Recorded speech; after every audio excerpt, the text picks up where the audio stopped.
here to discuss everything happening within our government. This is a special report. It's the political news with Mike Muse on Sway in the Morning. All right, ladies and gentlemen. Special edition of Political News with Mike Muse. Oh, man. As the world watched what we never thought we would see in our lifetime, in disbelief, Mike Muse and I were communicating back and forth, trying to explain what it was we saw. So I asked Mike Muse to call in and just, let's break this thing down. Let's lay it out, Mike, and tell us what exactly it is we're seeing. Mike Muse. Hello, everyone. Morning. Good morning. What we're seeing right now is exactly what I talked about will come to pass 4 years ago around the same time at his inauguration. And that is when President Trump, at the inauguration speech, when he stood on those very same platform that those insurrectionists, those domestic terrorists stood on yesterday, on that platform where he took the oath of office and he began to deliver inauguration speech. That is normally when presidents give this very hopeful message for Americans and reclaim the spirit of our democracy, the spirit of the Constitution, and how they're going to interpret the spirit of the Constitution. But it's always to rise all Americans up and higher. And it's always at that moment that you use your speech to unify. And never did we have a more divisive time period than the beginning of that. And it's to bring both sides together and kind of put aside the ugliness of a traditional presidential campaign and give hope. The President of the United States' role is to be hopeful. The President of the United States' role is to be the moral standard of America. That's why the campaign is such a grueling process. That's why it's so invasive. That's why they talk to your third grade teacher and your fifth grade teacher, and they talk to your ex-boyfriends and girlfriends and whatever that they do. They bring everything up, whether it's good or fair, right or wrong. That's just the nature of it, because this president we put on a pedestal, and the president is supposed to be the standard bearer of morals and the goodness and the fabric of what America is and what to be an American is. And so that is the culmination of that speech. And instead, we got statements like, quote, rusted out factories scattered like tombstones across the landscape of our nation. We got verbiage from him that said the school system, despite being flush with cash, and was leaving children deprived of knowledge. And what we got from him on that day, on that platform where the domestic terrorist stood, he says, quote, "In the crime and gangs and drugs that have stolen too many lives and robbed our country of so much unrealized potential, this American carnage stops right here and stops right now." And it was in the tone and the rhetoric of that inauguration speech when I knew that we were in for something different. This president was going to usher in a dark period of America. Words matter. His speech was full of white xenophobia tropes. His speech was full of German Nazism poetry. That is what his speech did. There was so much more darker moments. There's just not enough time here to even unpack his speech. But in that moment, I discussed it, and I said that words matter. And then the next day, we saw the lies. We saw the lies of this president, talked about the size of his inauguration, and people were getting on me because it seemed very petty that I was really focusing on hanging the presidency on him being comparative of the size of President Obama's inauguration to his. That was the moment that we recognized the delusional state that we was in. And then that's when we recognized the narrative of white male worship. That is when we saw this white man as press secretary at the time, I believe his name was Spence, go out into the American public and defend the lie that the photographs that we're seeing that he was displaying in the White House press room, that crowd size was larger than the previous inauguration. That's when we start seeing this cult of personality, this celebration of whiteness and white maleness, and it not being checked at the core. We started seeing that immediately there from there, him getting fired because he wasn't doing the duty. He wasn't being dutiful to the President of the United States. Then we saw shortly thereafter Charlottesville, we saw the President of the United States say there was good people on both sides. We started to see him enable neo-Nazism. We saw him embrace it. And that was the beginning where we began to see white nationalism and xenophobia rise to the head. And that's where we saw the Republican elected officials become silent, become cowardice. That is where we saw them not checking them at the start. Why? In the media, you're at fault too at this as well. You refuse to call it what it was. You refuse to call it domestic terrorists. You refuse to call it embracing of white nationalism. You refuse to check them at the core. And we were placating this narrative on, well, we have to be equal. We have to do the both sides. Well, if President Trump is doing something wrong, then let's find a bad article somewhere where a Democrat is doing wrong. No, that was where we went wrong, and I refuse to participate in that space. There was a moment when we went away from policy and started talking about the discord of hatred that was brewing, but yet we gave rise to Breitbart. We wanted to hear from them. We wanted to give them a platform. We wanted to talk about all these things in the assault rifle, and then we start seeing this rise of patriotism. At its core, the elected Republican Party refused to check him. They refused to stop him when he began to lie. And we were witnessing this cultiveness appear. We were witnessing domestic terrorists come to a rise. So all of that is a culmination of what we saw last night. All of that culmination of not checking, enabling. Then we get into this narrative. What was so disarming for me was, and yes, I remember callers calling up and, they were talking about a coup, right? And I got questions, Mike, do you believe there will be a coup? No, because I always imagined a traditional coup where an elected official in a banana republic will use the military at their disposal to either protect them to staying in office or to pull another individual out. There's always fractions of military involved in a coup. I never pictured white domestic terrorists at a march would then go and insert themselves in the Capitol. And the whole time I just kept thinking, Sway, Heather B, and Tracy G, about my articles coming to life. I started talking about that moment in the state capital of Michigan where we saw those white male domestic terrorists standing on the state capitol at Michigan with assault rifles. We saw those white domestic terrorists enter the Capitol building with assault rifles. And I juxtapose that to when the Black Panther Party stood on the state capitol of California with their assault rifles. And what became of that was laws were enacted to ban assault rifles. And then that's when we start seeing assault rifle bans at that time, because of fear of a black man with a gun at the Capitol, that has to be stopped. But yet when you juxtapose it to the state of Michigan, it's okay. We're going to let them kind of just slide. Let's not stop them. It's their right. It's the Second Amendment. They have the right to protest. And we saw those elected Republicans do nothing to admonish those domestic terrorists. We didn't call it that. We saw kidnapping happen, a plot that was stopped on the Michigan governor, Whitmer, and we still saw those elected Republicans from the local all the way to the federal level do nothing and did not check him. We saw the president celebrate and encourage that, and we still saw them do nothing. And in the backdrop, what did we see? Every time there's a Black Lives Matter protest, we were protesting from Trayvon Martin all the way to Rashad Brooks. You name it, whatever black man and woman was murdered at the hands of police officers, when black people took to the streets, you immediately saw riot gear. You immediately saw heavily armed police officers. You immediately heard calls for the National Guard. You immediately saw violent moves to remove them, to stop them, to push them, to use all kind of tear gas when that was happening. But yet when we saw and heard from President Trump inviting the Proud Boys to come down, saying, I'll see you January 6th, using tweets like it's going to be a wild one. They knew what was happening, but white America never wanted to acknowledge the fact that white people can be this, who they are.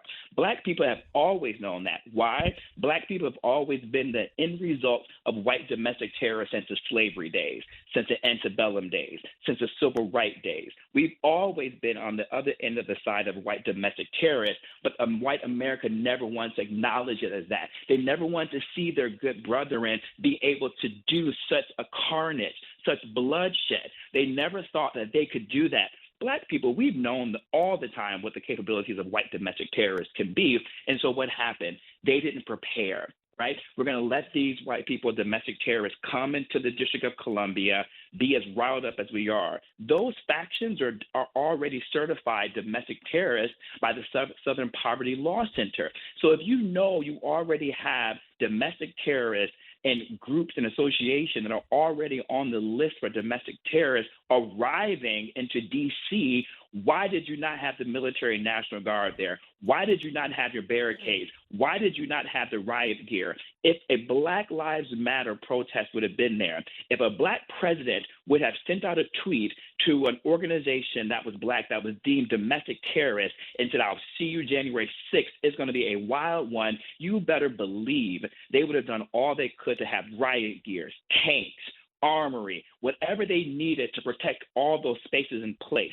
But no, that wasn't there because of biases of law enforcement to think that the white domestic terrorists will not do exactly what they did and they would not show up to be exactly who they are. And that's exactly what happened as they stormed the Capitol building, breaking glass, destroying the property, stealing the Speaker of the House podium, sitting in an elected official's office, storming the floor of the Capitol, eroding whatever was left of our democracy. What else was happening at that time? President Trump was making videos, encouraging it in the height of the moment of the breach. He sent out a video, and in the video, he said that the elections was stolen. He called them patriots. Prior to that, he encouraged them at the rally. He says, and I quote, we're going to walk down to the Capitol to cheer on brave senators. You would never take back our country with weakness.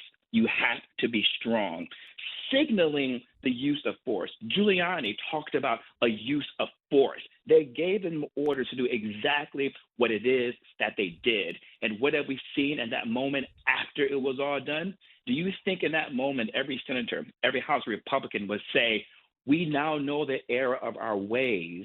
We have to cool this down. We're not going to continue to do the objection of these votes. And what did they do? They went forward with the objections as they did, and 6 to 7 senators, even after that, still stood up and discussed the importance of having to object to this election and to where we are. Yes, Mitch McConnell got on there and they began to have this awakening. Lindsey Graham began to have awakening. Too late. It's too late. You're now reaping what you sow. And so I don't know how America fixes that, because now it's unleashed. I kept saying you can't put this back in the bottle. Once white supremacists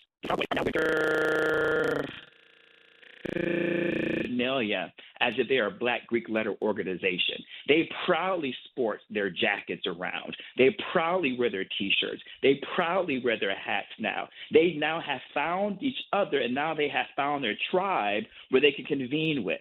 They found their tribe now where they won't be admonished. They don't even fear losing a job. Because why? Because employers, entrepreneurs, small business owners can be domestic terrorists. So they were able to find a job amongst themselves. That QAnon, that is a network of white, or not white, just domestic terrorists. So domestic terrorists now have a brotherhood, if you will. And because President Trump has allowed that and no one has checked them, because this illusion of whiteness can't be that bad. I'm going to kill somebody on Fifth Avenue and nothing won't happen to me. I'll grab a woman by her vagina parts and nothing's going to happen to me. I do it all the time. No big deal.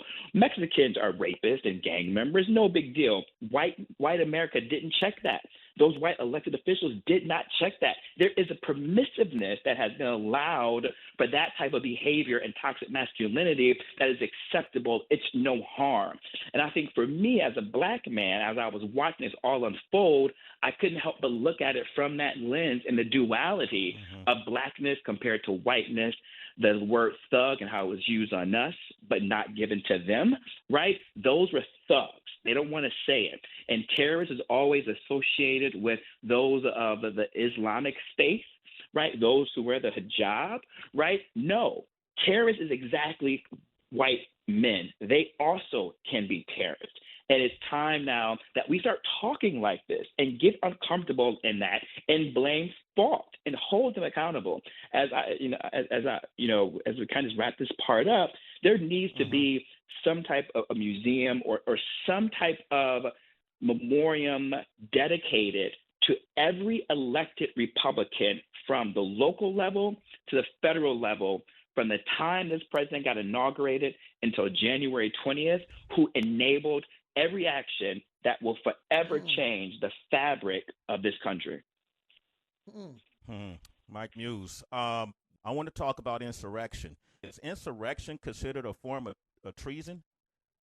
It can be. It definitely can be. So insurrection, just by definition, is an uprising against an authority or government. So then, just by that definition, it is an act of treason. Now it's a matter of who do you hold responsible? You for sure can hold those domestic terrorists, and they need to deem them as that when they arrest them and charge them. And as domestic terrorism, now they've shown their videos, they've shown their faces, they've said their first name. Someone got murdered. Someone actually died. I know one person. There, I'm hearing counts up to 4. I can't confirm the other 3 yet, but I do know that there is one. An individual was shot in the Capitol, got murdered. By my account, and this is in the official record, by one of them. They are doing damage even to their own selves for this right of whatever it is. What has held and kept America together is tradition, right? Like, we've always had like this transition of power. That this is why that term is so important, is because you will get this. You will get what you will see in South America if you don't have a transition of power. You'll get what you see in the Middle East. You'll get what you'll see in other parts of like these banana republics. That's why America has always been so unique. We're different from Britain's parliament. We just have a different way of functioning. You want to talk about rambunctiousness, the parliament. I'm not here to knock any other country's governmental system, but our system, for what it's worth, is perfect in its imperfection. And I say that because even I know Black folks have always had an issue with one, we were never too allowed to vote. But then there's always this narrative that when we did get the right to vote, that our vote doesn't count. For the first time now, as a result of what we saw in Milwaukee, Detroit, Atlanta, Philadelphia, and also to what we saw 2 nights ago, what happened in Atlanta, in the rural Black parts of Georgia, that Black people have been responsible for this Democratic Party being able to have a control of the White House and of the Senate and of the House. Black people are now realizing the power of their vote, right? And so now that Black people are realizing the power of their vote, now perfecting the imperfecting, we're on course for that. That is why our democracy is so unique and is so special. Something that got me emotional yesterday, Sway, was that, Heather B. and Tracy G., was that, Black people have always had an interesting relationship when it comes to patriotism. Patriotism has always been defined by white people, right? And when you think patriots, you think white. And I've always wanted, secretly, not even secretly, but I've always wanted Black people to begin to embrace patriotism and being a patriot of this country, because this is our country too. I'm sick of Black Americans feeling like we're a guest in this country. This is our country. We built this country from the cotton that we picked, the tobacco that we picked. We stirred the agriculture of this country, that stirred the economy of this country. We built the White House. We have built so much of America has been put on the backs of slaves and individuals who work for nothing. We think about criminal justice and the criminals they use on the line to help build and create cities and railroads off the backs of Blacks. This is our country as well. And I felt something in my spirit yesterday watching that, how I was so bothered seeing these domestic terrorists tear down my Capitol. And I kept using those words. That's my Capitol, right? That's my democracy, right? And I felt so happy that I was having that emotional reaction to that, right? And I was so happy to see so many Black Americans also having that reaction, because we're finally recognizing that we're not guests. This is ours. So those domestic terrorists, they're guests in our home. They're now guests in our country, right? That's how we have to see it. And once we start getting that mindset, boy, oh boy, will there be another awakening, right? In the power of that. So that was all that was really happening last night and how I was feeling. So, Mike, that, by the way, round of applause for Mike Muse for bringing clarity. I like that. Yeah. Look, what happens from here? Now you got lawmakers that are saying remove him from office. It's dangerous. He needs to get out of that White House. We can't have him another 13 days. Good. Are any charges or anything do you see because of this happening to Trump?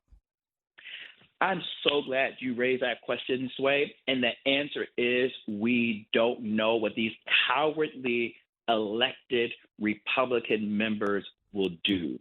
Trump is dangerous. Trump is the most dangerous he has ever been. And I say that literally. He is the most dangerous he's ever been. He was delusional, and we saw it. We saw the delusion of him inauguration 4 years ago. So for him, we've seen the delusion of him. We've seen that he lies all the time, and he lives in another world. He is so hurt, and whatever happened to him losing triggered a depth of a psychotic breakdown that I'm not a physician or a medical person to diagnose on that front. But just seeing from a common sense perspective the breakdown he's having, this man controls the nuclear code. This man knows where all the bodies are buried. The power of the presidency is real, y'all. The power of the presidency can command armies to do things, right? So for him to be in that White House, isolated, alone, Twitter blocked him for 12 hours. I don't know if they're going to remove him permanently, right? But he has no outlet now. So there is no telling what he is concocting, what he's thinking, and what he's willing to do to save himself from criminal exposure that awaits him come January 21st, the morning he wakes up not inside the White House. There is no telling what is on his mind when he knows that $1 billion is due after he leaves the White House. Imagine the stress that the average American is on when they can't pay their light bill. Imagine the stress that Americans feel when they can't pay their car note and they're facing the repo man. Imagine, American citizens, your anxiety that if it doesn't happen to you, you've known individuals and what that feels like. Now, imagine $1 billion is waiting for you. You don't have the money to pay for it. Imagine the fact that you know criminal exposure and indictments could possibly coming down the pipeline. Then couple with that you have a stressful job just in general. Now couple that you have the nuclear codes. This is danger. This is dangerous to our country. We don't know. So the two options that are available, there are two things. There is an impeachment can happen. We've already seen that the Democrats were willing to go for impeachment, and every Democrat voted in the Senate to remove him. It's always a two-step process. So the House moves to impeach. If they vote in the affirmative, he's impeached. But at that moment, it has to go to the Senate, and then the Senate has to vote for removal. We saw last time those Republicans didn't remove him. What did the Republican Senator Susan Collins say? She says, quote, I think he's learned his lesson now, end quote. Really? So they're not – I don't know if they're going to vote to remove him. So that is an option, but that's going to take a little while. We only have 13 more days. The second option that is possible is what is called the 25th Amendment. And I want to explain to people, because I see that going around, how difficult that really is. The 25th Amendment has to start from the cabinet, right, the presidential cabinet. It has to be enacted, meaning the process has to start with the vice president, right? So in this case, it'll be Vice President Pence. So Vice President Pence will have to start motions for the 25th Amendment. That is basically a removal of the president. But he has to get a majority of the cabinet to sign on. Once President Trump realizes that this 25th Amendment is in process, he can, this is how it works in the Constitution, he then can send a letter to Congress to contest what his cabinet is doing. At that moment, the vice president and the majority of the cabinet members will then send it back to the Congress to respond to the president's protest, and they will say, we object to his protest. We believe we have to move forward with the removal of this president. At that moment, the Congress has to have a supermajority. So there has to be approximately 240 members of the House that will have to vote for removal, and then I believe 67 members in the Senate that has that equals a supermajority to have him removed. So that is the process that we're at. If not, there are no other options, and it literally comes down to the cowardness of these elected Republican officials. We've seen them be cowardly before. We saw 6 to 7 of them yesterday still vote to object the election that we had. I don't know if they will have enough votes to even remove him, even if they do the 25th Amendment. So those are the two remaining options that we have. But I say this. he needs to be removed because he is dangerous. The power of the presidency is too much power in that position. Not even just President Trump, by definition of the title. And I think that's what people fail to realize. It's not about him. Whoever sits in that Oval Office is a custodian of the office. They're just a caretaker for 4 to 8 years. It doesn't belong to him, and maybe one day her, right? But for now, him. It doesn't belong to him. And so we have to figure out immediately what's going to happen because how much power resides in the presidency. Okay, Mike. We have a madman in there. We have a madman. What's going to happen to Pence? Yes, that's exactly where I was thinking. What are your thoughts on Pence, Mike Muse? I mean, I just want that to sit for a second, Sway. The way you just put that, someone died because President Trump lied. One of his cult figure domestic terrorists went to the Capitol to defend a lie that this vote was stolen from him, that he has been fabricating, that every state Secretary of State that's been Republican, every governor who has certified has said there's been no fraud in this election within our state. Every court battle that got dismissed that said they didn't get one victory in the court system, except for one, which was some type of procedural thing, to the Supreme Court 2 times dismissed their case. So you had the state level, the judicial. So you have all 3 branches of the government, essentially. You had the state level, you had the judiciary in the federal, and you even had the Supreme Court say nothing about this has been fraudulent. But yet, someone believed him being Trump, went to the Capitol to defend this fabricated lie that the Supreme Court wouldn't even hear, and died because of that. Words matter. Words matter. And words matter when you're the president of the United States. It matters. So Pence, I'm not here for Pence, okay? I'm not here for any of them. I'm not here for any of those moments who had an awakening at the 12th hour. We're like almost 10 days out from the end of their administration, and now everyone's having a come to Jesus moment? No. Am I happy that I'm happy that he followed the Constitution and didn't destroy it more? At this point, we're thanking somebody for doing what they're supposed to be doing, right? Like he didn't do above and beyond. Like that role is ceremonial. He's like the host of the Oscars, the host of the Grammys, right? Like the host of the VMAs. It's like the host doesn't have power. The host is there just to keep the show moving. Right? Like that's all Pence's role. That's all, not even just Pence. That's all the vice president of the United States' role is in that moment, is just a host. He's just supposed to open up the envelope, read those articles, and then they vote. That's all he does. But with Pence being said, he did have that moment. And also, too, Vice President Pence was the one when President Trump refused to to send out the National Guard. They had to go through Pence. Pence had to give the order for the National Guard. So Pence is, I guess, realizing, 10, 14 days out that, he should be adhering to the Constitution and he should care about a democracy. But Pence stood by his side ever since President Trump came out and said that he wanted to be his vice presidential candidate. He's been by his side when Charlottesville happened. He's been by his side with all the delusional aspect of it. He's been by his side every step of the way and did not check him, not one single time. So that's Pence.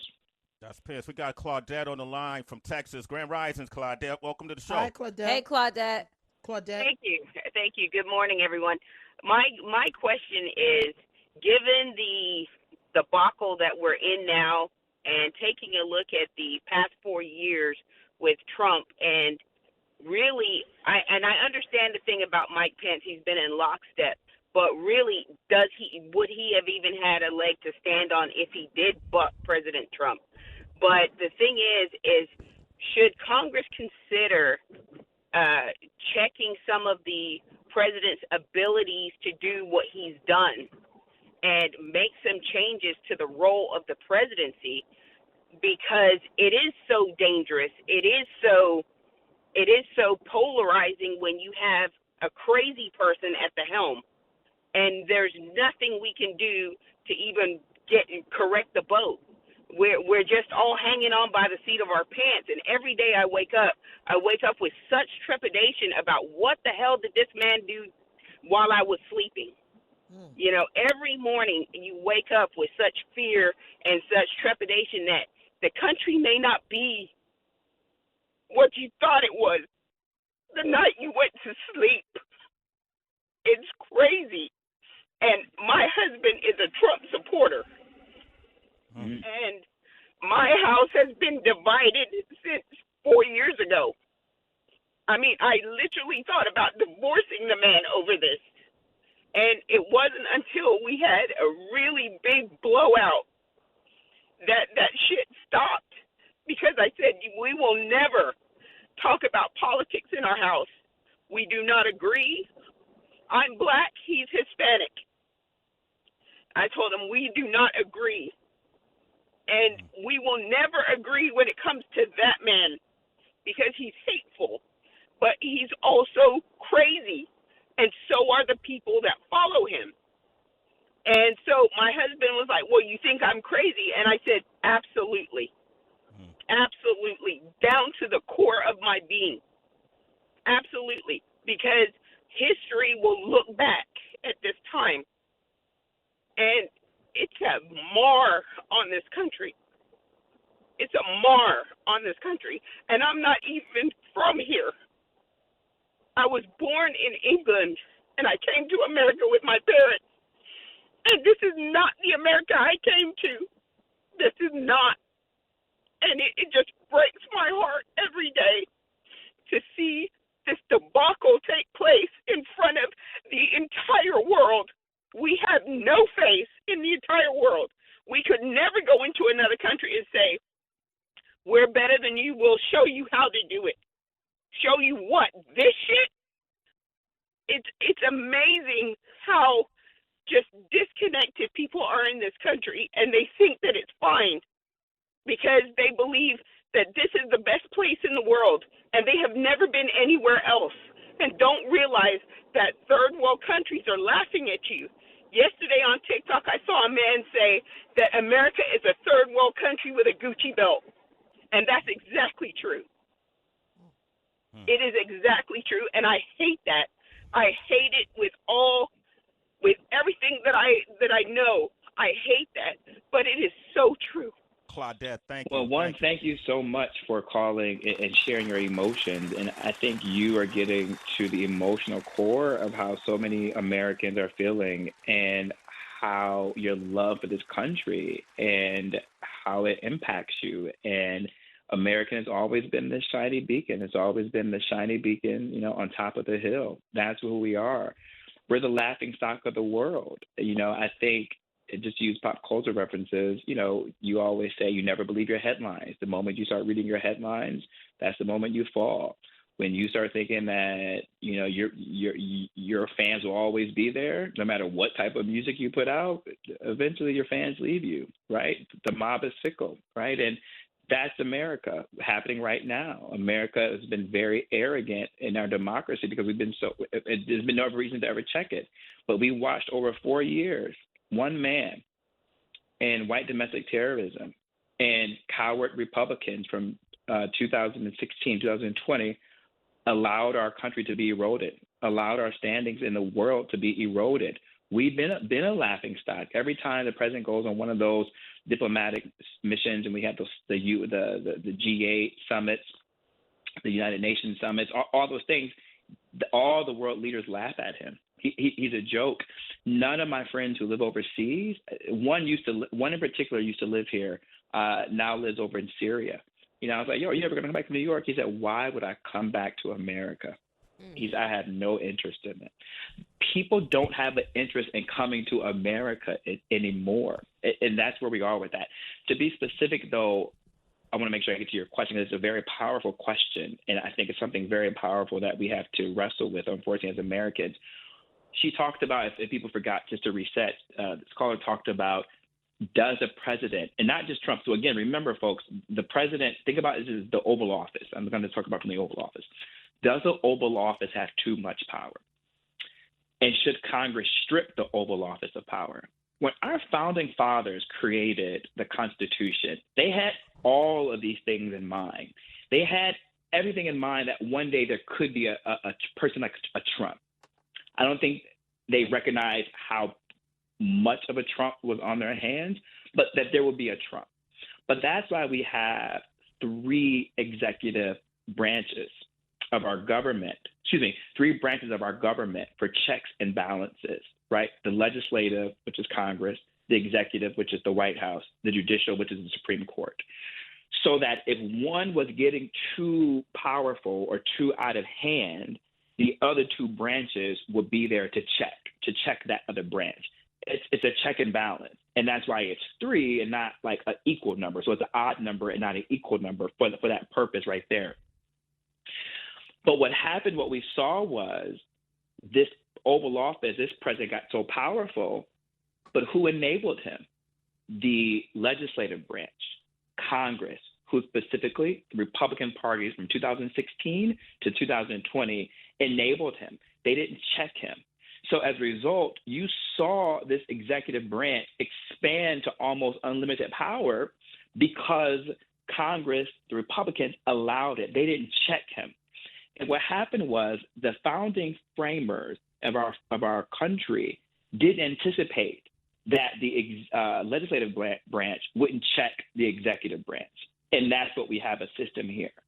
I think we should be really careful when we start thinking about stripping power of the Oval Office, is because it's in that unique moment that our president has the ability to move swiftly, to be decisive, to protect America in the moment that we need to strike, to protect America if we have to issue the nuclear codes, to protect America, to get the sign off if we need to do secret black ops overseas to protect our assets that we have overseas, or whatever the case may be.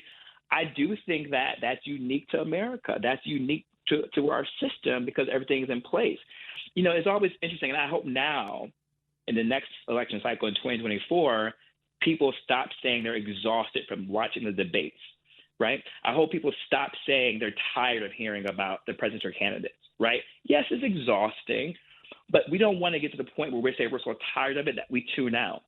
Because the purpose of those debates think about the debate as if you're going to an interview to a job. If you're trying to get a job at CVS, if you're trying to become a trucker, if you're trying to become a nurse, a teacher, you're trying to work in tech, you have to get interviewed. And all is a first, right? Sometimes there's an initial screening for the interview where the human resources person will call you up and kind of just say, hey, tell me why you're interested in this job, right? They'll bring you in for an interview. Tell me a little more about yourself. And then you usually go to a second round interview. And a second round interview is, tell me about this if you get into this situation. How would you handle it on the job? The third interview gets a little bit more harder. Here's a model. Talk to me how you would execute this. And then the next interview sometimes, where it's more high-performing jobs, you have to go, sometimes I've had friends who've gotten interviews like 7 times, gone to 8 rounds of interviews, 10 rounds of interviews. I had one person go through 20 rounds of interviews, right? Because they need to know if you're a fit. 1, if you're smart. 2, how do you handle people? 3, how do you handle when you get in a complicated position? 4, how do we know you can protect and make sure you can bring income and revenue into this company? And then the final thing is cultural fit. Do you culturally fit this company? So if a person can get interviewed up to 10 times in corporate America, why wouldn't you expect that to happen in a presidential candidate who has nuclear codes? That's why we have all those debates. That's why in the primaries we have like 20 primary debates, because we need to interview all of those candidates to make sure we don't get what we got. And we need to stop wanting to be entertained. Yeah. I'm so sick of people watching the news for entertainment. I'm so sick of people watching and doing things on the internet for a clapback moment, a retweetable moment. That's how we got here. This is not a lasting matter. This is not anything funny. We shouldn't be looking for debates to be entertained. It is boring. It's equivalency of you watching someone get interviewed for a job at Walmart, CVS, Kroger's, wherever. Nobody wants to watch that. but it's an important process. But we need to watch that, because if not, we're going to get exactly what we got. So I don't know.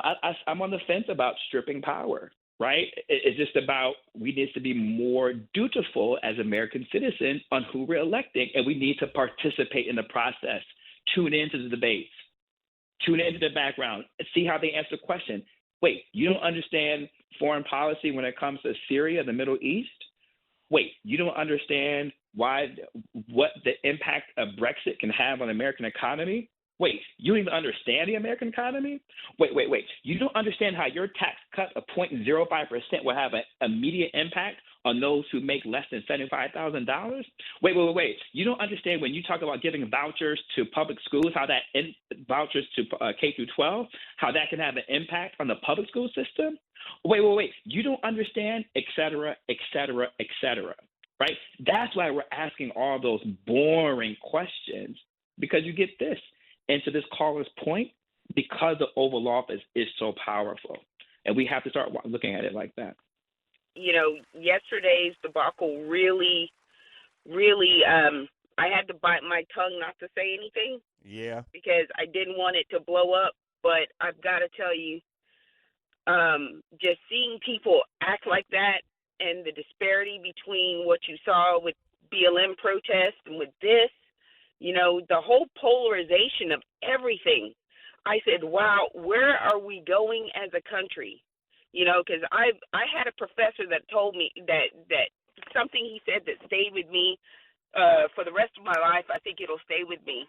If you have no vision, then you're just aimlessly wandering. And it's like, what's the point we're trying to get to? You know, I know where BLM is trying to get to. It's trying to equalize everything. I know where that is, but where is the rest of the country trying to get to? You know, because I see a lot of them trying to keep things as status quo. You know, it's just like, hey, it was good for me, so it's good for you, right? No, it's not good for me, and we have to try to. My hope is in those that are coming along, that are younger. When I see my nieces and nephews, I'm like, everything's going to be on your shoulders, but what are we leaving you to build America on? What America are we going to leave you? What type of America are we going to leave you? And all I can tell people is get engaged with voting locally and across the country. Because this is heartbreaking. But you know it what? Really is. It really but thank is. You. Y'all have a blessed day. You too. You have a blessed day. Oh, man. Wow. What you said, Sway? Quiet? Oh, you ain't got nothing to say. Yeah, nothing to say. Quiet is an answer, though. Silence is also a response. There it is. Sway in the morning. Let us know what's on your mind. Shade 4 or 5.